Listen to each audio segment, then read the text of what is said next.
don't get me wrong, the DCT will put you back in your seat.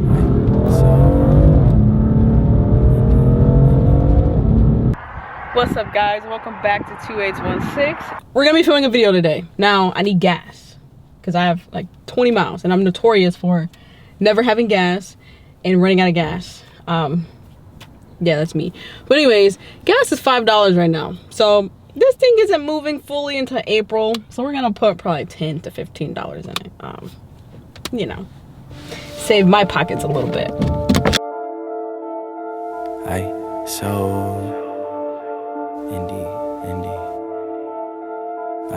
So heard you, don't say nothing when I hit a curve. You sip my tea like it's herbal. Watch it come back full circle. Knew this life was eternal when I hopped over hurdles. I so universal, you see me with my had to listen, man, listen. This thing right here wasn't given. I'm whipping this to precision before you talk on me. Listen, they love me for my things that I hate about this car.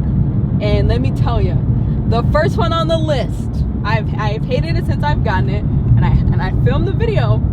I think it was like a couple days after I got the car that I noticed it happening. So, number one is the Bluetooth connectivity. That is one thing I absolutely hate. It does not connect. Well, it does connect, and then you will be just driving normally and it just cuts out.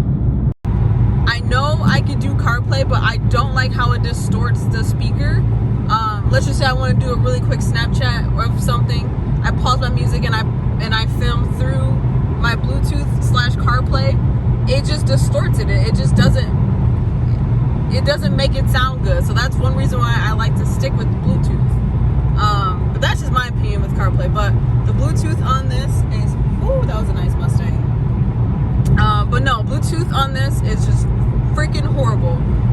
For such a high priced car, you would think that BMW would actually make the Bluetooth work a little bit better, and there's a known issue with it, and BMW has no idea on how to fix it. So this is what we're stuck with.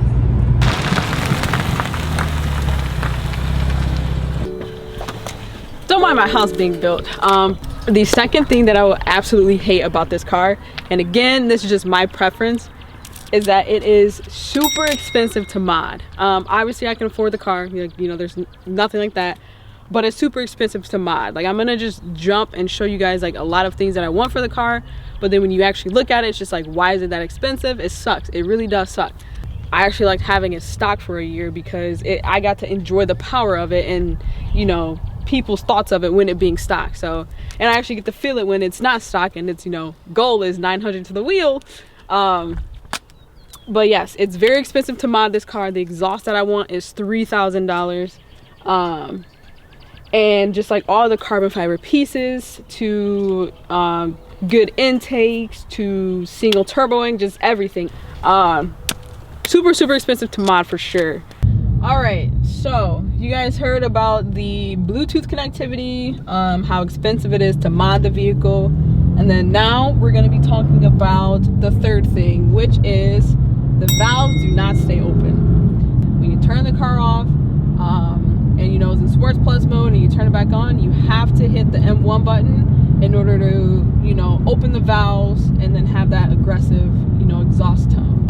One thing I do hate, and again, you know, I can change that with an exhaust, but the exhaust that I want is $3,000. You know, so that, you know, equates to that, how expensive it is, and then the valves do not stay open when you turn the car off.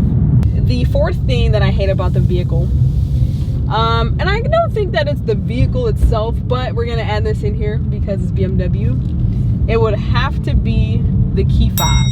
The key fob is super plain. It's been the same for the past 20 years. I think BMW needs to, especially for their M cars, they need to revamp the key fob to make it look a little bit more, how do I say, sporty and luxury versus plain, dull, and just boring, you know. Fifth and final thing that I sort of dislike, I do dislike it, it's gonna have to be the shift knob, okay? The shift knob. I don't know if it's a European thing, but it's definitely a BMW M thing. You know, it's in drive right now, but when you're shifting, you know, normally when you shift, you go up and when you downshift, you go down. But with BMW's engineering, you know, the shift up is down, and then your shift down is up. So it can get a little confusing when you have multiple cars that's not European. So as you guys can see, second gear, and you're shifting up, but you go down. You know, yeah, you have paddle shifters, you know, plus, minus, but you know, if you have multiple cars that aren't like German, European, you know, for instance, let's say if I have an automatic Mustang and I'm, you know, driving that for the day and I make a mistake and shift down thinking I'm shifting up and I'm in a higher gear or a lower gear, that's gonna mess with me, you know? That's one thing I do dislike about it. I will not argue with that. That is a very interesting concept. I don't know why they did it. If I can find the definition and why they did it, I'll put it in the, like, on the screen, because I'm interested and I want to know, because I don't know why it's done like that. But yes, that is one thing that I hate as well, is the shifting on the vehicle. Don't get me wrong, the DCT will put you back in your seat.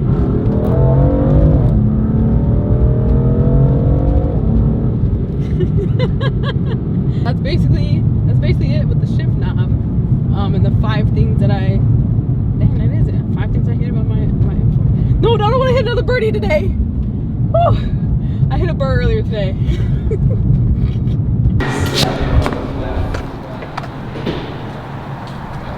Bro, this is $41, dude.